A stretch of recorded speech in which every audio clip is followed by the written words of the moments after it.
I'm Ned Reynolds, and thanks for joining us on the podcast for the Ozarks Football Preview 2019, the Pigskin Preview. Good gracious, have we been around that long? Now, just because this is on podcast doesn't mean we don't want you to read the magazine and get all the previews, especially the interview with the Coach of the Year, who happens to be John Guidie from Carthage. This is really an interesting situation, too, because football in western Missouri in recent years has really come on. But the ones getting the limelight, and rightfully so, are Webb City and Lamar. And here's Carthage with 5 straight district championships, 3 into the semifinals, only to come up a little short. How has coming up short resonated with you and the Tigers? What's been the reaction?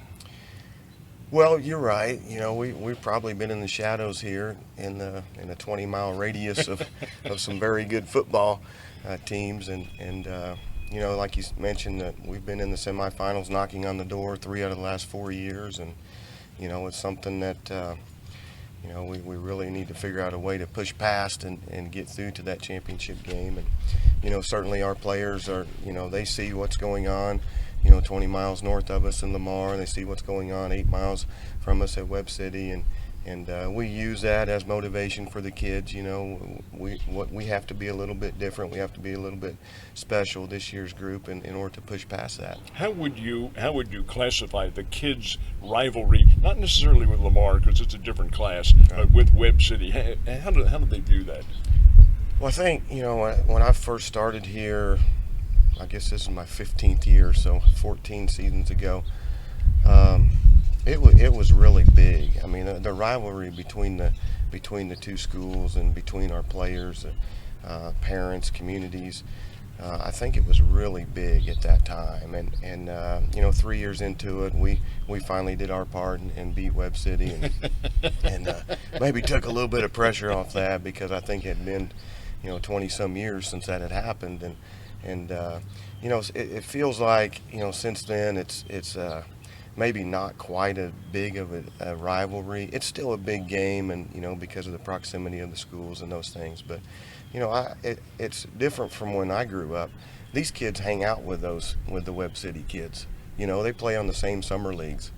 They're very good friends with them, and in terms of that type of rivalry, when you and I grew up, it's a little bit different than not wanting anything to do with that school or that team and those kinds of things. But still, it's a very good atmosphere when we get together, and we look forward to it. Coach, you don't realize what memories you just brought up, because I grew up in the East Coast, and the towns were right next to each other. That didn't make any difference. You did not associate with those people. They're the enemy. Right, that's right. When you take a look at the success that Carthage has had and the 5 consecutive district championships, what is it about your team? How have they fit into the John Guidie mold of coaching? Well, every team's a little bit different, and I think in the beginning when we first got here, it was all about trying to establish a culture that you wanted, and try to repeat some things that had worked for us in our prior stops, and it was all about just grinding through and trying to win and trying to please and all those things, and as we started to establish that, the winning side of it, then it became more important to, all right, let's make sure these kids are taken care of, and I hate to even say that, because you think back, if winning was all we thought about in the early years, we certainly did a disservice to some of those players and those types of things. But once the wins came, then it was let's make sure these kids are taken care of. We need to establish relationships with these players and make sure that these guys are getting what they need, not just football wise, but to graduate and go on to be productive members of society, and instill core values in them that are going to make them be good employees and good fathers and good husbands and those types of things. And I think as we started to develop those types of things in our players, the level of play has risen, and the competitiveness has risen, and the community has bought in more. Players have bought in more. We've gotten better numbers out, and that's kind of where we're at right now. How difficult a challenge was it for you to establish that mindset? It took some time. It really did, and probably the kids are kids. I mean, they're going to come out and they're going to do what you ask them to do, and I think as far as long as you're consistent with how you do things and your expectations from year to year, and I think that's been a big part of it. Everything from our summer calendar that we put out in December when everybody wants to know what's going on, to how we train them in the summer, to our daily preparation, how we install things, all those things. As long as they're working, I think it's really important to be consistent with those things, and so I think we're getting close. Like I said, we've been knocking on the door. We're getting close, and those things have kind of ironed themselves out, and I think we're on a pretty good path now. Nearly every successful program has started down in the grade schools, and the coaches have been adamant about getting the kids started. Has that been the case in Carthage? Yeah, we I think our youth programs have been really good the last few years in terms of adopting. Some of the things that we're doing. You can't adopt everything, and it's okay. And we meet with the youth coaches every year and have a mini coaches clinic with those guys and talk about what we're doing and expectations on our end. But in terms of just terminology and kids getting used to hearing things and part of your base packages on offense and defense and special teams, our youth programs have really done a good job of buying into those things.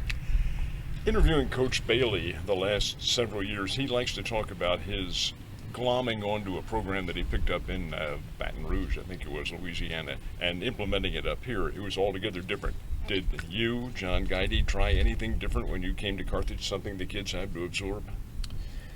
Not really. We had some success in my last school of Cherryville, and had a pretty good run there, and Cherryville's it's a small 3A school in southeast Kansas, and we felt like coming to Carthage and certainly watching film on some of the athletes that we had, we thought, well, can we duplicate what we're doing now with some really talented athletes and with speed and size and all those things, and we thought there's no reason why we can't do that.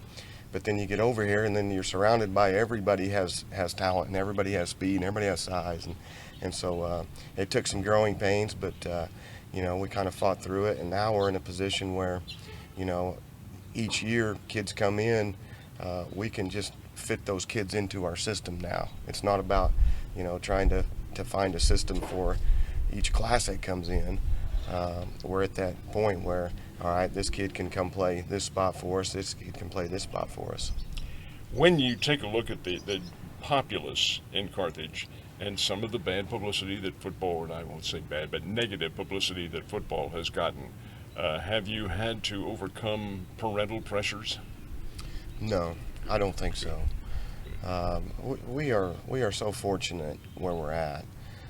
In terms of our community and parents buy-in and those types of things. A lot of good things are happening. I've been there, this is 15 years. I've seen a lot of different changes.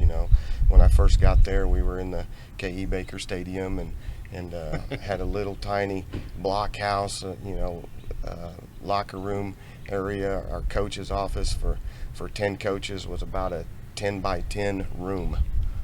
With countertop in it, and that's where we were. The air conditioner barely worked, and so we grinded away in there with the promise that a new field house was on the horizon being built, and 3 years later we got a really, really nice field house there at K.E. Baker, and coaches' offices and a place to work, and all of a sudden a few years later here we are in a brand new stadium and brand new coaches' offices, field house, locker room, film room. We're currently in the process of building a 50-yard indoor facility, which is almost there. The turf's coming in another week, and you just kind of look around and see how fortunate you are, and to be in a community like Carthage who supports you so well and shares the same visions. I know some college coaches who'd love to have those indoor facilities as well. Tell the folks a little bit about yourself, how you got started in football, and what your high school and collegiate background. Yeah, well, I actually graduated from Cherryville High School.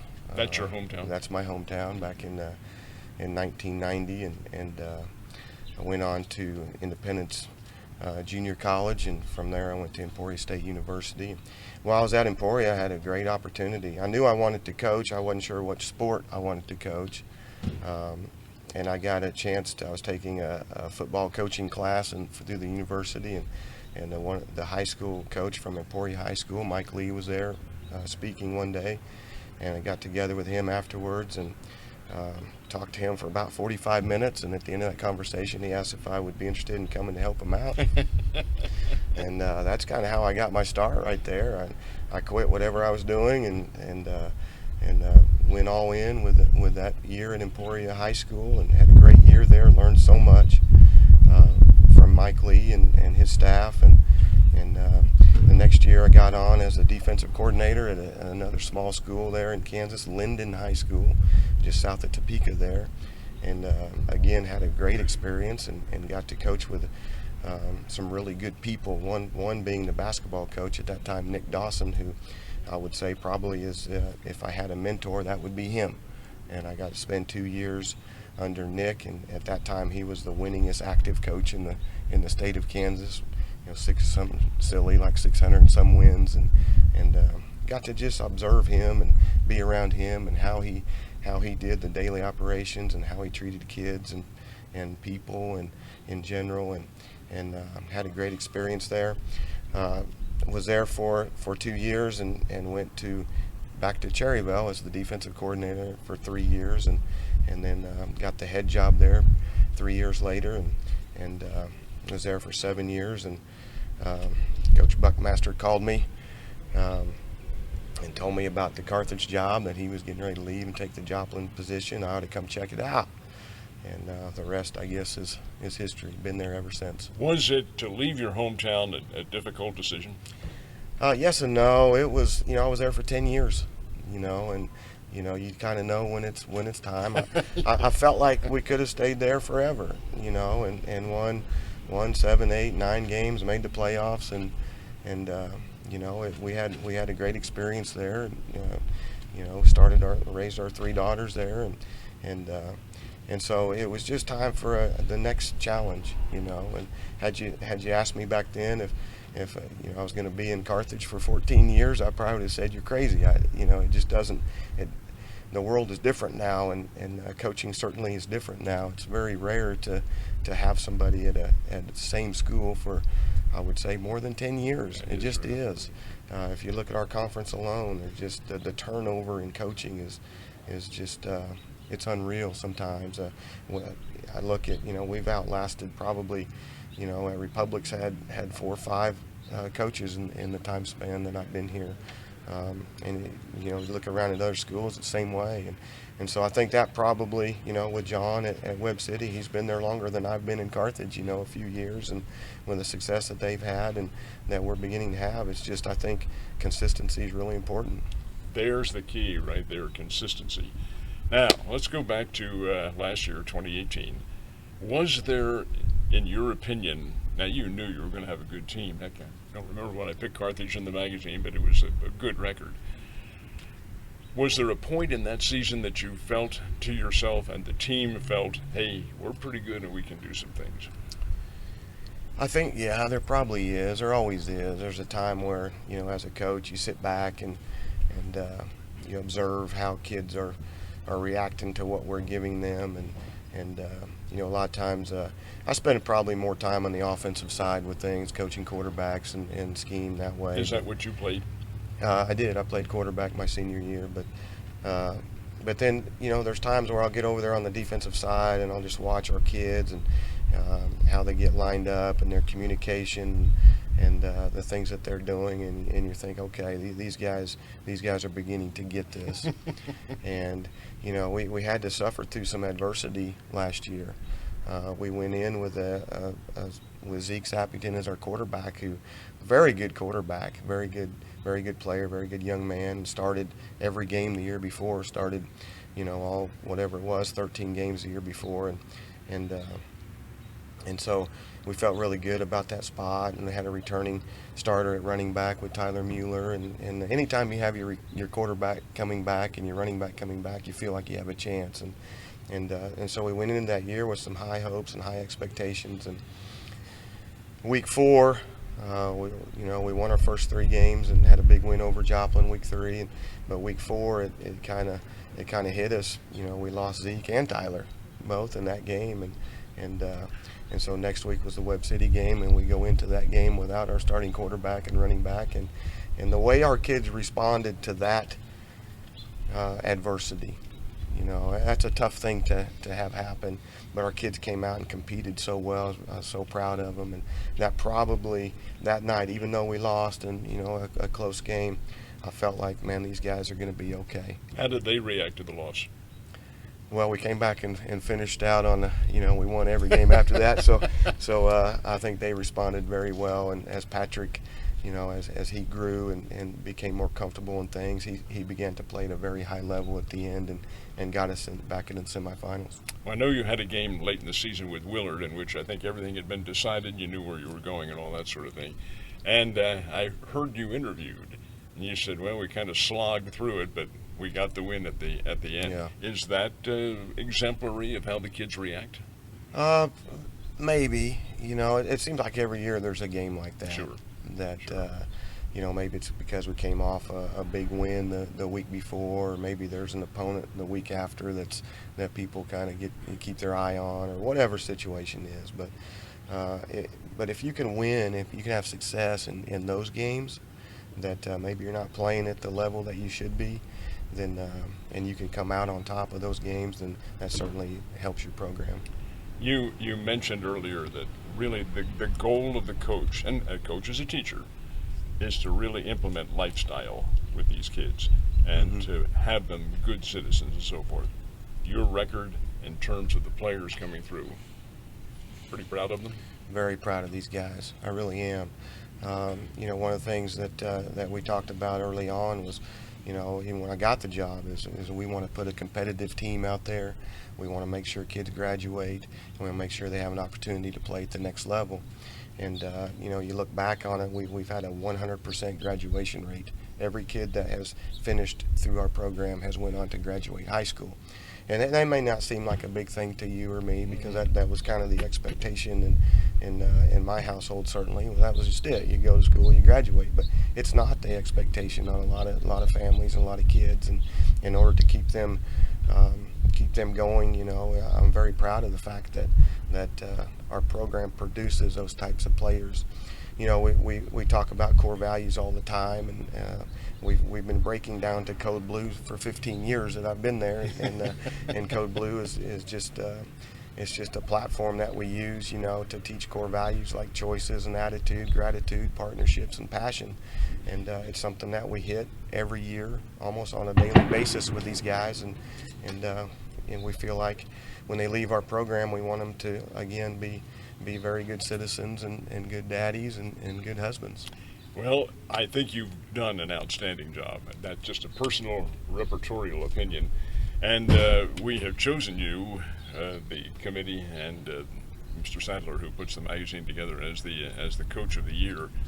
And you're breaking a streak, because Scott Bailey has been the coach the last 3 years, and rightfully so. His team's been very good.